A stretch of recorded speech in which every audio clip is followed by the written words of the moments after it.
Can't Be Influenced, where we talk about news and influencers, from celebrity to social media.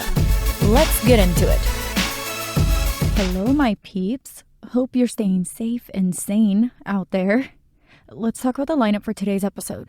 We are going to talk about a little boy who started a business to help his family. The asteroid bits were examined, Shane Dawson, and more. So before we get into it, I just want to tell you guys a little story really fast. Something happened in my hometown, and I thought it was pretty crazy because not a lot happens here. It's a small town, probably haven't even heard of it. Basically, I found out that the schools were on lockdown because there was a crazy woman running around, so they just wanted to be safe. But basically what happened was this woman stabbed 3 people, and then she was on the loose. And they were trying to track her down and find her. So let me just read an article from that real quick because it's just interesting. A woman wanted in the stabbings of 3 people was taken into custody after a search Tuesday. It was just before 10 a.m. when police were called to the home, and it gives the address. I'm not going to give the address or anything like that. Okay, on a Vicky Woodridge report of multiple stabbings there. In the home, police found 3 victims, according to the sheriff's office. One of the victims was pronounced dead at the scene, while 2 others were taken to hospitals. One remains hospitalized, with the other, no, there's a typo there, while the other has been released. So they have not been identified. Information about the suspect was gathered and a search ensued, the sheriff's office said. Multiple agencies covered and a helicopter was used. They posted it to Facebook, and the post said, basically to the residents that lived here to avoid unnecessary travel in the area. The lady, it's Woodridge, it's W-O-O-L-D, so Wold and then Ridge, was considered to be armed and dangerous, the post said. Then around noon, the lady was located and taken into custody. She's being held in the county jail pending formal charges, the sheriff's office said. The sheriff's office did not release information about the incident. They still don't know the underlying relationship the victims might have had to the suspect and what triggered the violence. So I found that crazy because that was in our hometown, and honestly, 1 person dead, and this woman actually looks cuckoo cabana, okay? Now let's just go ahead and start talking about something a little more lighthearted, shall we? A family from California were struggling, and they were living in a shed after going through homeless shelters and going home to home. It was due to his mom having it rough and fighting back against all the financial issues with COVID-19. The boy decided then to start a garden business. He calls it Aaron's Garden. And there's a GoFundMe for him, and it reads, "This is Aaron. He's only 8 years old. The idea of him selling plants was to help his single, undocumented mother who was struggling financially. They were up to their last $12 when they invested to start the plant business. Aaron and Mom have been struggling from being homeless to shelters and bouncing from house to house and now live in a shed. He came out with the idea of selling plants and starting a business in his yard to be a provider and buy his own hot Cheetos with cheese without having to ask his mom for money. Aaron has a 10-year-old sister in Mexico living with grandma for the past 2 years. She was over there because they have been struggling financially and nowhere to live. Please let this little boy's dream come true and get a better place of living." Then there's also an update there that I'm going to share with you guys. And it says, "To everyone supporting Aaron's Garden, I would like to give a big thank you in advance to all of you for all the love and support you guys have shown to him and his mother. A lot of you may be questioning who I am or how do I know Aaron and his mother. My name is Esley. Aaron's mother and myself went to high school together. When I heard her story, my husband and I decided to support his amazing family. Aaron got attached to my husband and asked him to be his godfather."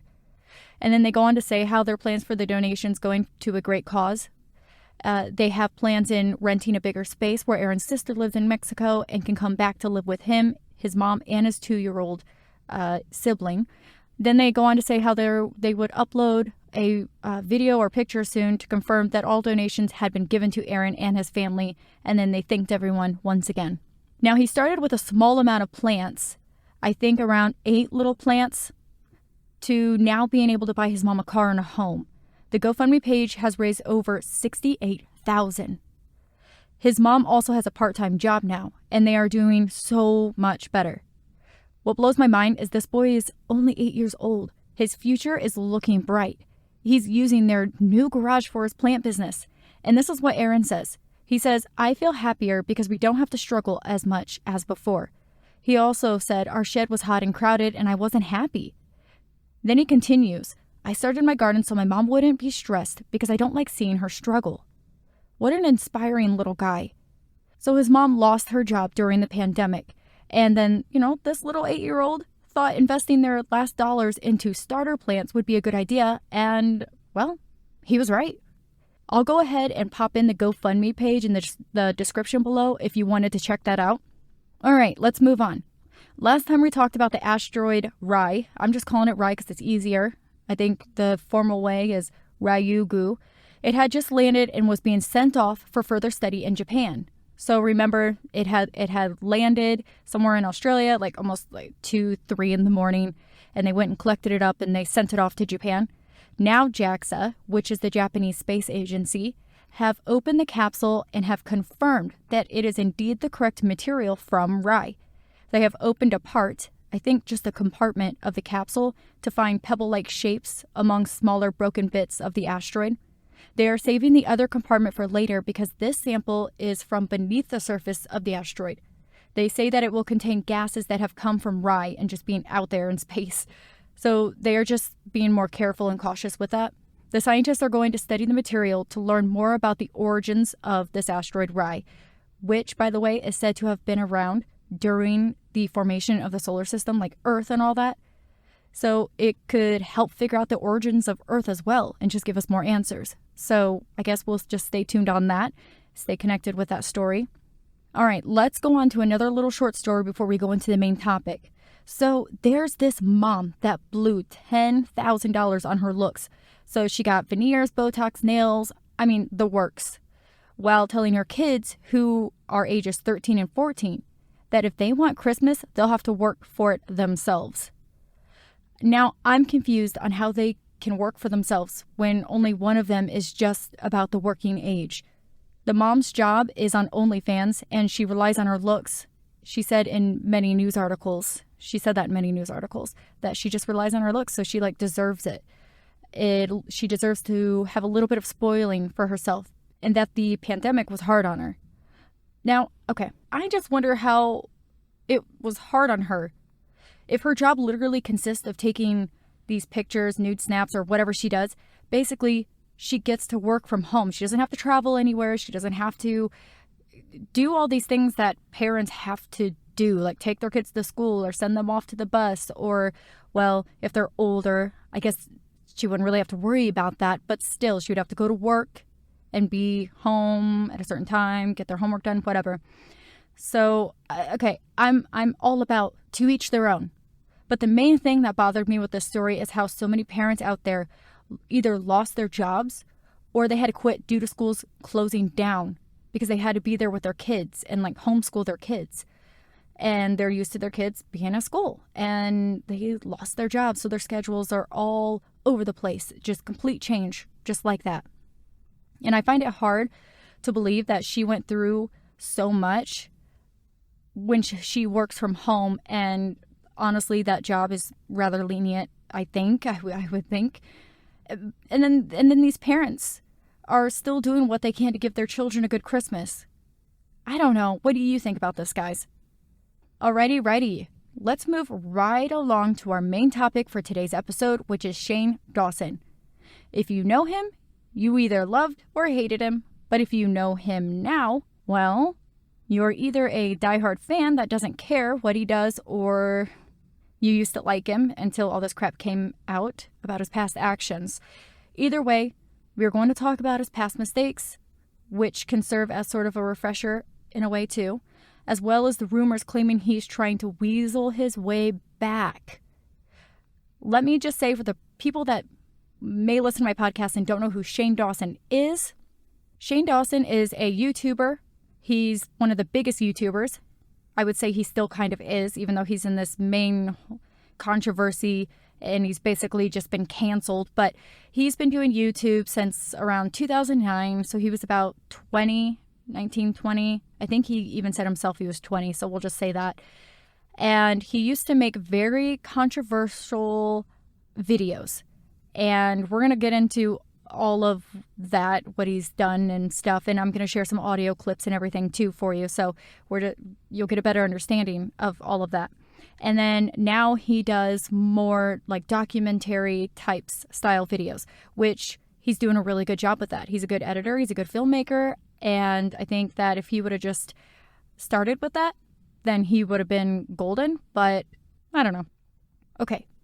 He's been on YouTube for a long time. And then during his early years, he made a lot of questionable content, like I was saying. When you take Shane from 2009 and compare him to his 2019 to 2020 self, there's a huge difference. Naturally, as people get older, they change. So seeing Shane's content gradually change throughout the years shouldn't really come as a shock. Really, it has been a good change. If you've seen his older content, you would understand why. Shane gravitated more towards documentary type style videos, as I was saying, and really captivated the viewers through that style of editing and capturing the audience's interest. That's actually where he gained a lot of new followers. And I believe that these new viewers, followers, fans of Shane that kind of got hooked in through his documentary newer stuff here, when his old content resurfaced, I think those were the bunch that kind of dropped out and was like, okay, no, I'm not doing this. But there are people that have been watching him since like 2009. It's totally different from the videos he used to make. I'll just say that. So you could probably understand some of his viewers' shock. Then stuff from his older videos and past actions came to surface. Literally like night and day between his old self and now. But is this new Shane all an act, or is it natural change, as we said before? Shane's old videos consisted of really dark or out there kind of humor. He created a character called Shanae, where he wore a blonde wig. His whole vibe for this character was that she is a product of the hood and very obnoxious with the things she says and how he just overall portrayed her. Before we go any further with this, please be advised that some of the stuff we will be touching on as we go may be sensitive and triggering. So please, if you do decide to keep listening, be prepared. Such things include racism, pedophilia, and mental illness. And I wanted to give you a fair warning before we continued on. As well as Shane's portrayal of, well, what people say is about the black community, like Shanae, he also made inappropriate jokes towards children. He claims these are jokes, but they are so startling and weird that it makes you question. I was even a fan of Shane until all these clips surfaced. Ones I've never seen before. And I couldn't shake the bad taste in my mouth off. One of the jokes Shane makes about children comes from his Dead podcast. I say Dead podcast because that podcast hasn't been going on for years now. I don't know how long. I think just a couple years, 3 years. But that's where he tells, in this episode, he tells his host how this little girl came up to him at one of his meet and greets or something like that and stated how she had more followers than him. He said how she was, okay, here we go. She was sexy. I'm going to play some of these clips. No, but this child was probably 6 years old, and I was taking a picture of something, and the kid turns to me and goes, "Oh, are you Instagramming?" And first of all, how does a 5-year-old, 6-year-old know what Instagram is? Right. Which is terrifying. Mm-hmm. Second of all, I was embarrassed because, yes, I was, and it was a picture of my salad. So then, that's the plantation salad. Yes, I saw it. It looked amazing. And the 6-year-old girl goes, "Oh, how many followers do you have?" I mean, first of all, it was almost like one of those contests where it's like, "How big is your dick?" And this kid slapped her huge dick on the table and was like, a 6-year-old who goes, "Oh, I have 125,000." No. Her dick was almost as big as mine. Really? And I said, "Okay, little big dick, why do you have so many followers?" And she goes, "Oh, I'm a cheerleader." And I'm like, "Oh, really?" And she shows me her Instagrams, which are like, first of all, I don't know if I'm allowed to say this, but like, she's like sexy. And then proceeded to talk about looking up, he proceeded to talk about looking up inappropriate things that pertains to babies, if you get what I mean. He was telling his host this, and she was mortified. She was saying, you know, "Shane, you can get in trouble for this. This is illegal." She was very uncomfortable with it. It was very obvious. And then she goes on to say that he has some kind of justification that she pretends he doesn't have about pedophiles. I know. Listen, we've talked about pedophilia No, this before. is Shane. Like, do not say this, and like, I don't even want to talk about it. Like, you will get arrested. Like, he kind of can. Listen, he has this allegedly- justification for pedophilia, Okay. and it's so disturbing. And like, I just pretend that he doesn't. Okay, wait, and, no, like, no. Let me explain. Let me No. explain. Oh, God. Here's my justification for pedophilia. I can't. Okay, first of all, let me just say, having sex with children or touching children or anything of that nature is terrible, and you Sure. should not do it. But But here's my thing. People have foot fetishes. People have fetishes about, everything. And there's websites on the internet where they can look at that weird, creepy shit and jerk off to it. Okay, fine. Everybody do your thing. So why is it when somebody looks at Google's like naked baby on Google and jerk off to it, they can get arrested? I don't understand that. because there's a naked because somebody took a picture of a naked baby. But, And I they mean- don't. And then, by the way, they're not Googling naked baby. They're Googling like. I'm not gonna say what they're Googling. I mean, I watch a it's- lot of Law and Order. But here's so, the like, worst part of it. I actually went to Google and I'm like, I Oh, kind of God. want to see. You're gonna I don't get wanna- arrested. I know, but I didn't want to see child porn. But I just wanted to see, like, okay, let me just pretend. Let me pretend like I'm a pedophile for a sec. Okay, by the way, just for the record, police, I have nothing to do with this. I didn't know this. Like, you can literally get arrested for I saying know. this. Listen, let me finish. Sorry. So I typed in naked baby. First of all, I don't understand why anybody would be turned on by that. But That's the first good thing you said. they were sexy. They were sexy. They were sexy. He took time to justify pedophiles in this episode and their behavior by comparing it to a fetish, which he claims was all a joke for the podcast show, and said how he liked to make his humor shocking. But there's a difference between shocking humor and outright distasteful and illegal humor.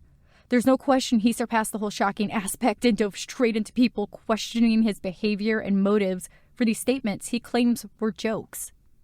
A lot of people say that Shane is just putting on a persona and never really changed, that he just changed up his content, but he himself still holds these immoral values on pedophilia in the Black community. That's why he lost a lot of followers, because they still think he is this type of person.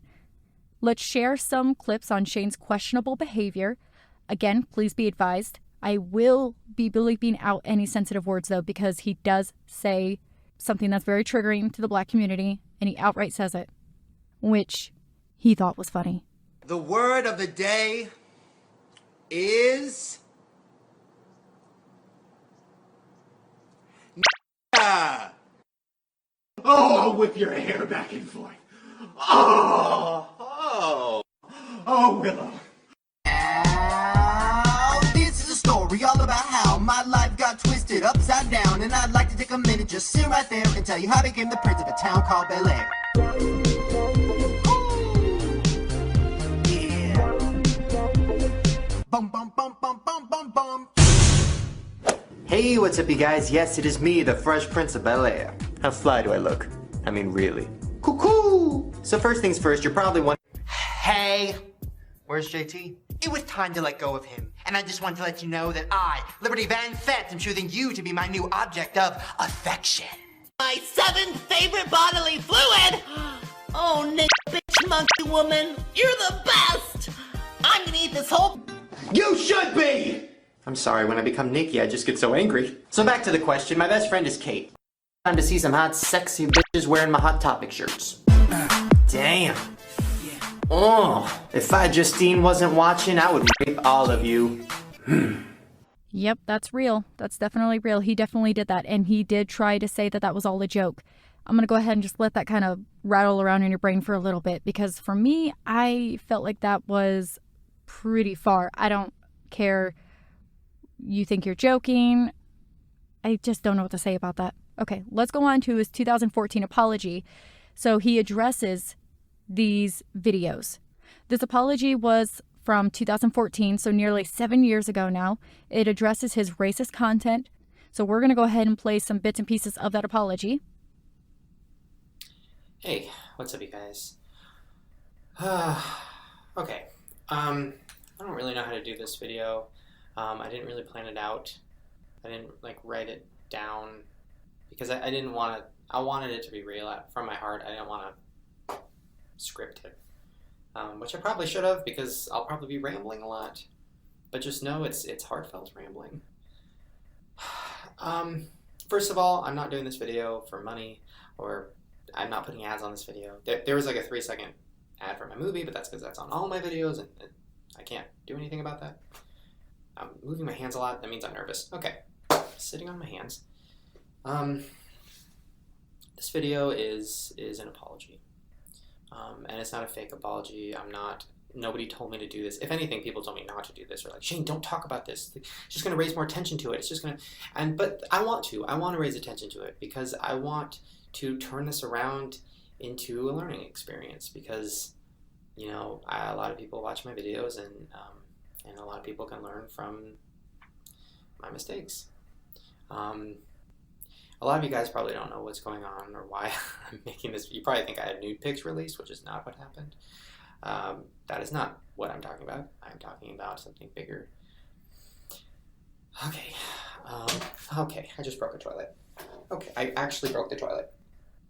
Okay. All he did was sit on the toilet and it just slipped off the hinge. Didn't really break. That happened. I'm not editing it out. This is real. This is real. Okay. So, this past few... I'm going to have to pay for that. In my opinion, he's just trying to be cute and approachable. Him being quote-unquote real is almost like an act itself. He's just very self-aware, and it's apparent. I really think he's very self-aware. He's also more concerned about his toilet seat and then how he's going to have to pay for it. These past few days, there's been a lot going on Twitter and Tumblr and a lot of other places that my mom doesn't know how to find. And basically saying that I am racist.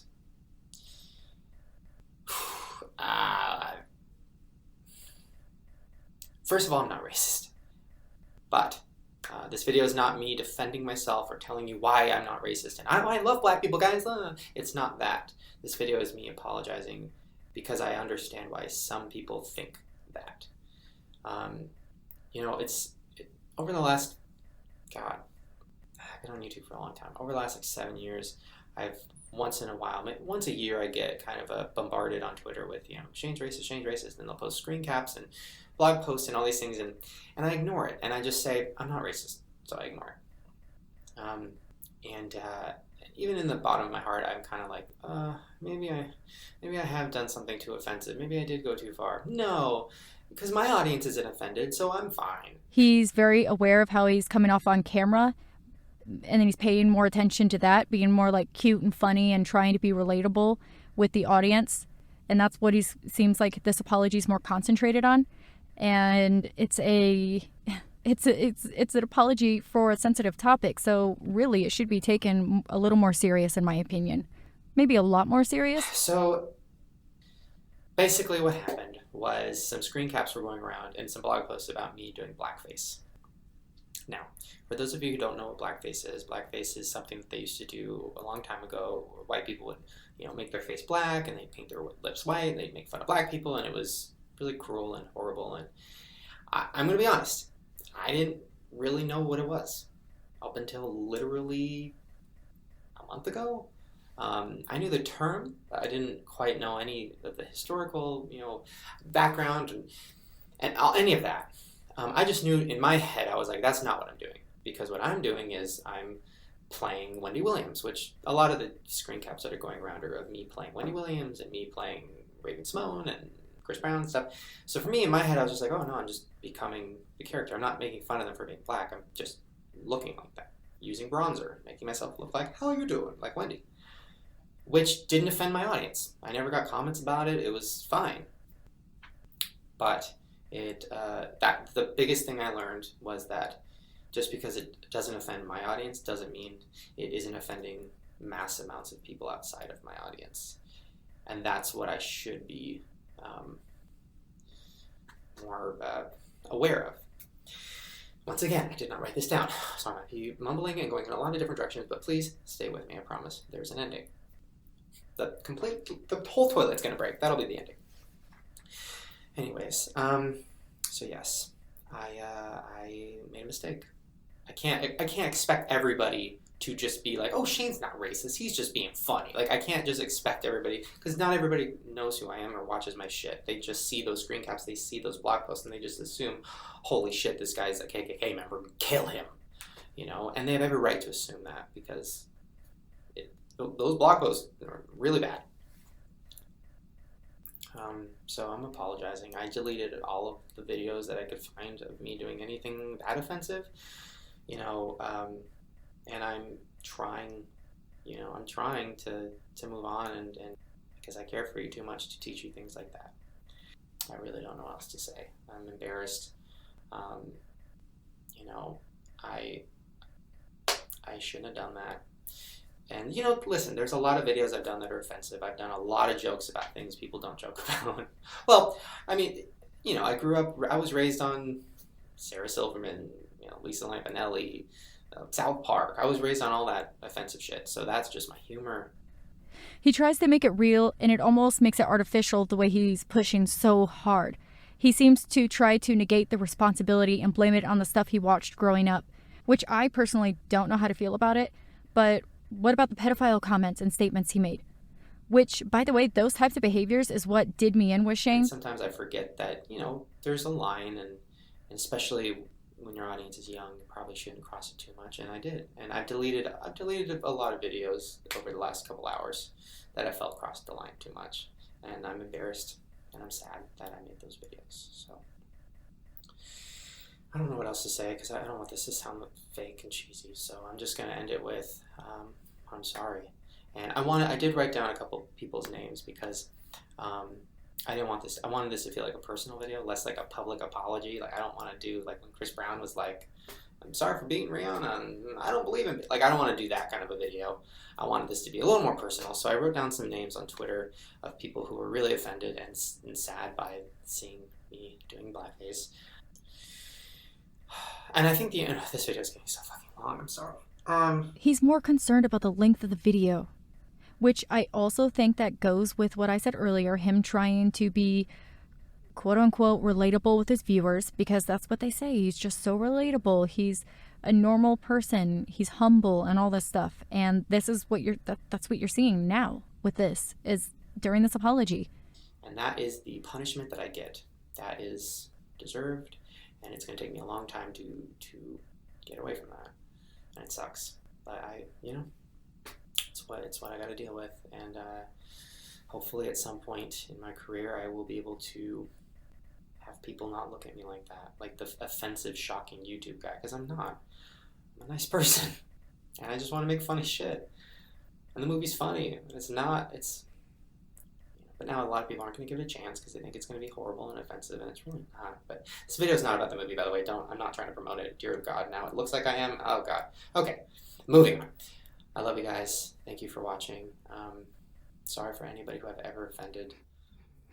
Sorry. As sad as it is, this apology seems more, almost more genuine in some parts than his one from this year, 2020, and it's titled "Taking Responsibility," which I'll play pieces of that now. Hi. If you've been watching me for a while, then you know that I have done a lot of things in my past that I hate, that I wish I could make go away, that I try to make go away by deleting videos or untagging my Instagram things, or literally doing whatever I can to pretend like those things didn't happen. Because yes, I apologize for a lot of them, but I'm 31, almost 32. Those apologies suck. I don't know who that person is anymore. Every apology video I've ever made has been from fear. It's me sitting at home thinking the whole world hates me and crying and hyperventilating and then just turning on a webcam and just saying I'm sorry and then hoping people know I'm a good person and then it'll go away.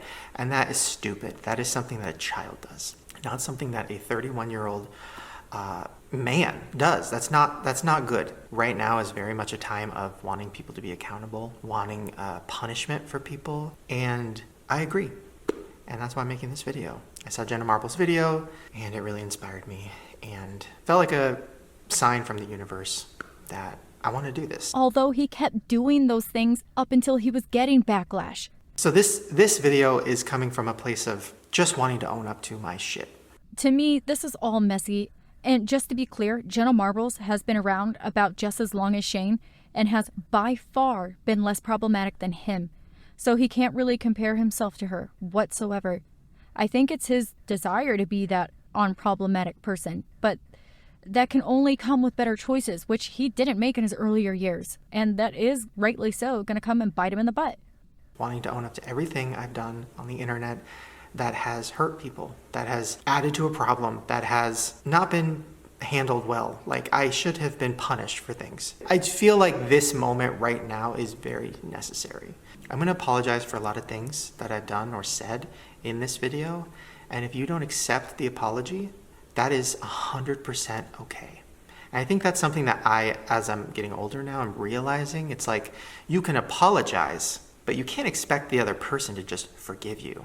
Like, that's doesn't make any sense. So I think this video for me is more about just saying everything I want to say and ways that I want to help be a part of a change and not be a part of a problem, which is what I've been a part of. So I'm going to start with all the racism that I put onto the internet as an adult, not a child. I was at least 20 when I started YouTube, and I made the decision to play stereotypes of black people or Asian people or Mexicans or pretty much every race. I made that decision. I said, oh, this is funny, and I put it on the internet. There's a lot more edits and cuts in this apology, whereas I think the one from 2014 didn't even have any cuts. Now, years later, I look back at that, and I've talked about this before, but when I say I hate that person, I mean it in the most intense way possible. So first, let's start with blackface. Blackface was something that I did a lot. Like, I did it a lot on my channel, and there's no excuse for it. There's literally no excuse. I made a video 6 years ago talking about it, and I gave excuses, and I knew it was wrong, and I knew I would never wanted to do it again, but I didn't do the work because my excuse, I was just being funny. I love black people. I'm not racist. I was trying to be funny. All of that is stupid and wrong. And I put that onto the internet as an adult. And that is insane. I will give him this. He does seem genuine in some parts of this video. He makes pretty valid statements when talking about his last apology from 2014. I do want to add that I do feel for Shane, but I do believe in being held accountable for poor choices.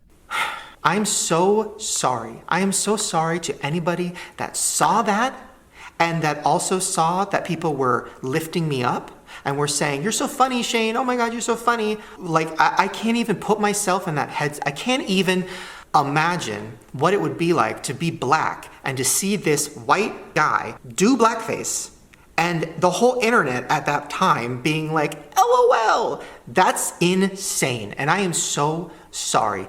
I don't know how to even fully apologize because it seems like something that is irredeemable, or I don't know the right word, but it's something that I shouldn't even be able to get out of. I should lose everything for that. I can tell you this. I don't have hate for any race or any people with weight issues or any of that special needs. I don't have hate in my heart for anyone. So I'm so sorry. I'm sorry that I added to the normalization of blackface or the normalization of saying the N-word. Me as a white person wearing a wig and playing a character and doing stereotypes and then saying the N-word is something that I should have probably lost my career for at the time. And there's no amount of apologizing that can take it away. Yes, what was resurfacing was something in his earlier years, but some of those comments about his younger fans and how he talked about them or talked to them was a little much for me, much more than a joke, especially since these comments were seemingly happening like left and right. And that's the other thing. The podcast, there's so many clips that people are bringing up. So there's a clip that has been going around again. A few years ago is when it came out. And they cut out all the parts where I said, pedophilia is disgusting. And they put it together and it made it seem like I was, talking about how it's normal. So gross. I would never say that. But also, I shouldn't have been joking about it anyways, which is my problem, my fault. So I'm sorry if you heard that. There's also other ones too. And that's something I have addressed before, but my childhood, my past, I've had a lot of pain. I've had a lot of bad things happen to me. I've had a lot of issues with my family. And I took that pain and I turned it into jokes. And I think instead of joking about them so much, I probably should have just went to therapy earlier and talked about them. I Swear on my life, I am not somebody who would ever talk about a child, like in seriousness. I would never talk about a child in any way that was inappropriate. That is disgusting. That is gross. It is not something I would ever do. It is something I did for shock value or because I thought it was funny or like, oh my God, my child molester character or whatever. It's all gross. And I promise that is not real. That is not me. Have I done sketches where kids were saying crazy things? Yes. Do I regret it? Yes. Even I saw a vlog clip of me and my cousin who was, I don't know, probably 12 or 13 at the time. See, let's get real. That's so embarrassing. We want to know. We have a question. What is it? Very important question. And you don't need to feel shy about it. No, you really. It's natural. It's natural. Is there anybody around? No? It's natural for a girl at your age. Yeah. So we want to talk to you. We want to explain what sex is. We did get really Yeah. quiet. Oh, where's the other peep? We should probably explain. We'll this. just use peeps. Okay, well, one peep and then we'll use you. Oh. Okay, so I'll just pretend like that's, I mean, that works. Lucy, this happens. See, oh, Ah. And then you're so happy when you're an adult. I can't believe I'm endorsing this. Look what you've turned me into. so Lucy, does that make sense? Can you reenact it for us? But Lucy, listen, you should be in love and you should preferably be married and hopefully not have any kids. Okay. And you should definitely be over the age of like 24, 25. And he should put a ring on it. And he should put a ring on it. dick ring on it. No, I'm kidding. No, you don't know what that is. You shouldn't know what that is. Okay. Now, are you on your period right now? What? I'm trying to get answers. How old are you? I'm not gonna give you anything. So close. How old are you? I'm 12. She's This on her is- period, feels very- right? No, what? Are you? No, you're not on your period? You bleed. No. Now listen, you have a boyfriend, right? Yeah. Now, what did I tell you? When he says, "Can I put it in?" you say, No. "Good, high five, girlfriend." Now, when he says, "What about just in your mouth?" you say, No. "No." You say, I bite.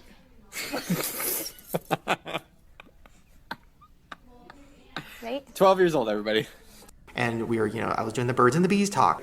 Dumb, gross shit. And I remember a few years ago, I reached out to her mom, my aunt, and I was like, I'm so sorry. Oh my God, I can't believe I did this. Like, this is insane. I can't believe I talked to, my cousin like that. And, she was like, oh my God, we know. It's okay. It was funny. Like, we all thought it was funny. Like, that's just how our family is. So I kind of took that as like, okay, well, then I don't need to apologize for it. But I do, because I posted it on the internet for everyone. Not just my family. I posted like a stupid, weird family moment for everyone. I'm so sorry that I just was so thoughtless with things I was posting for so many years. I don't know. I wasn't thinking. I thought, oh, I'm in a weird category where I can say whatever I want. And I did. And now it's the biggest regret of my entire life. I love you too. Can you twerk for us? I know twerking is insane. Oh, I love you too. Oh, I love you too. Now shut up and twerk. Maybe she can't hear us. Okay, wait. Okay. Twerk for us.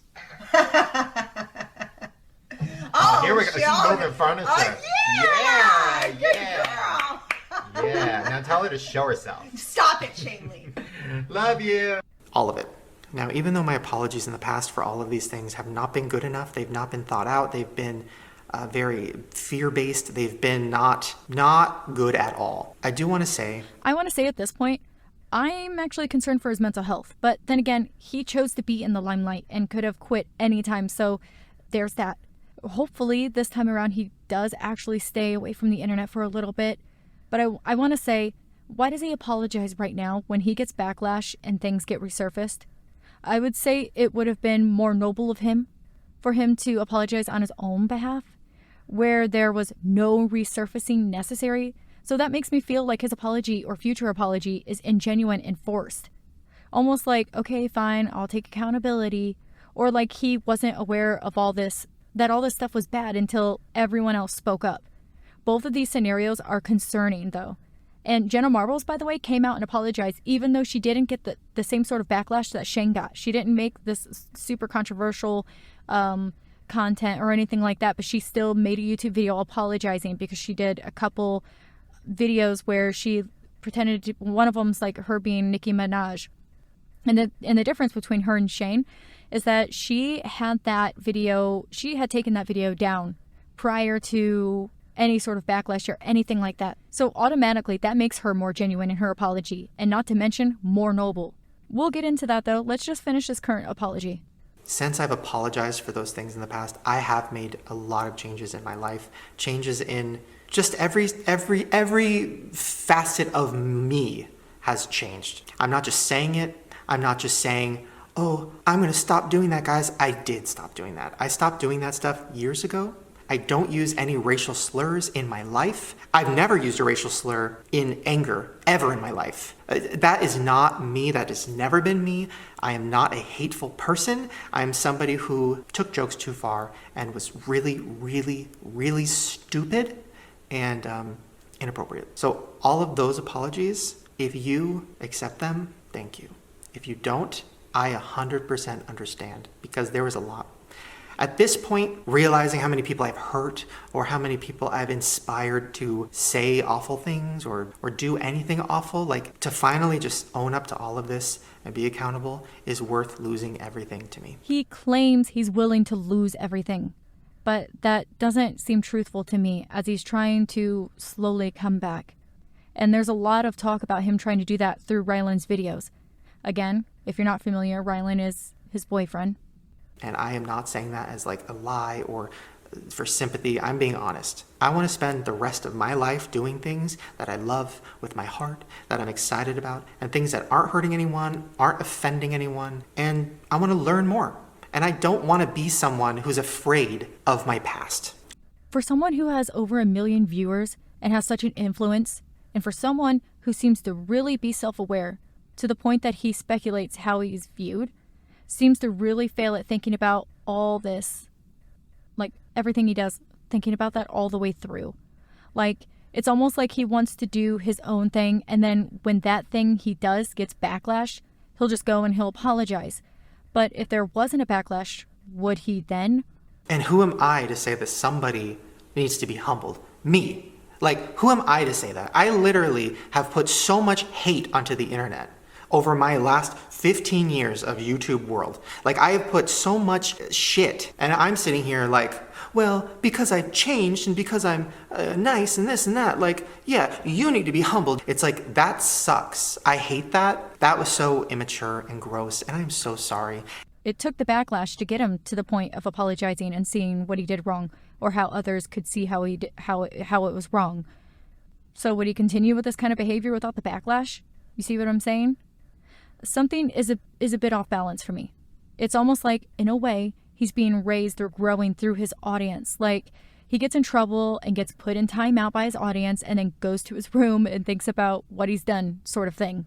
I'm aware that I hold my friends or people I care about to a lower standard than I hold other people. That's wrong, and I'm so sorry. I think I get attached to people who have a heart, and maybe it's covered in a lot of stuff and maybe they have a lot of issues, but I almost feel like I am attracted to other broken people who have issues, and I want to help and I want to fix them, or I want to help people see a better side of them. And I'm aware that I'm friends with some people that, you know, have done some bad things on the internet, and I don't condone it and I don't co-sign it. No, you need to fix yourself. And that is something that I've always addressed with them privately. I'm ready to own up to this stuff, and I'm ready to hopefully show you guys that it's okay to admit when you're wrong. It's okay to be upset at your past self for making mistakes, but also it's okay if people don't want to accept your apology, or if people don't want to support you anymore. That's okay too, and I understand. If you watching this video right now feel that way, please, like, I don't ever want you to feel like I'm forcing you to forgive me. That is not what I want to do. He's a mess and confused all over the place. It's like trying to play, he's like trying to play catch up with himself. I know people aren't perfect and we make mistakes, but some people are really thirsty for attention. Like he was when he first began YouTube. That's why he made those sorts of videos. He wanted, like he said, the shock. And I agree. But he also wanted to drive attention to himself by having these crazy and out there videos, without thinking about how it could appear to his audience. And that's where he fails as a businessman. because there's people out there saying that he's a clever businessman, but I would beg to differ. I think he just puts himself down to appear relatable, and that's his main driver for success. And he knows that. He knows that's what reels people in, is being relatable, like I said before. All this does suck because he is a likable guy in general. He sort of sabotaged himself, and it's a shame. So yes, a lot of his videos in the past and his podcast even, he said and did things for attention, and it worked. So since his audience was awarding him, he kept doing it. Once they weren't happy with it, he tried to change it for them. And I promise that I'm going to show you through my actions. And I promise that whatever I do next will be putting good into the world. And it won't be putting hate or drama or anything negative. And I'm going to stick by that. Yes, but the difference here is that he only addresses it or changes when people give him crap. After he gets tons of backlash, that's when he starts looking at where he went wrong, and then he feels like crap, and then he gets all toxic and down on himself, and then these apology videos are made, and he's all in his head. So to me, Shane is a deeply broken person that needs to seriously work on himself and his values and have that figured out before he even thinks about stepping back into making content. So thank you for watching this. If you watched the whole thing, thank you so much. And I hope that you learned some lessons from me, especially if you're young. I hope you learned a lot of lessons from everything that I have done, put out into the world, mistakes I've made. I hope that you can see that and know that it's never too late to address it and to change. Okay. Now, the fact that he's wanting or even thinking about coming back to YouTube, to me, makes me feel like he isn't genuine and he really is just looking to his mama and dada audience for approval. I don't think he has a stable footing for himself, and that's what should be established first. He's also still selling his merch, and his boyfriend is still making YouTube videos, so it's not like he needs the money from YouTube or anything like that. He's also appearing and helping Rylan with his videos, so like I said, he needs to take a few steps back before he tries truly coming back into the game of YouTube. I was a fan of Dawson. I found him relatable as well, like most others, and funny. But I'm also talking about his less crazy content, not the kind of obscene or outrageous videos he used to make. When all this backlash came out about him and these videos of him started coming out, I did deep research and I watched like all of them. I watched everything that came out, what people had to say, and I found all these clips. To be honest, I was disgusted, especially with the pedo comments that he made. I couldn't for the life of me see them as jokes or nearly funny. Making the comments that he did about younger people and children, like his fans, it's unacceptable. Shane's been in quite a bit of ruts for his questionable behavior, and rightly so. I think now is the time for him to sit down and really think about his values and true self. I mean, he's in his 30s, early 30s. Time to do that, buddy. I personally think he's been in the light for too long, and no, that's not easy on somebody's mental health. To have everyone watching you, with exposure, there comes responsibility, and he needed to show that. And if he wants to come back, he has to absolutely show that. I want to sit here and say Shane has grown up and that he isn't that person anymore. But I would only be happily right in saying that. He's grown up, yes, you can tell that. His content's better, he seems more genuine, and he's more mindful of his audience, at least a little bit more. But he's still, is he still that kind of person? I just can't shake off the fact that he made those comments about children countless times. Naive and young doesn't cut it for me. At all. They all sound like excuses, to be honest. It really does. It just does. There's videos of him where he made content about a doll getting sexually abused, basically, and exposing sexual content to his younger audience. Guys, the thing is, he was very well aware he had a younger audience, and that didn't stop him. He did what he wanted to do, and he only stopped because of the backlash, like I've said multiple times here. That's where my issue lies. He never, for a second, just stopped and said, oh my gosh, this doesn't feel right. Or I shouldn't make that comment, it didn't sit well with me. No, he made comments that were like that in those clips that you heard multiple times. So to me, that's questionable. Now, the content that he's recently made it's good. I wish he would have been able to start off with those sorts of videos rather than these off-the-wall videos that he was making.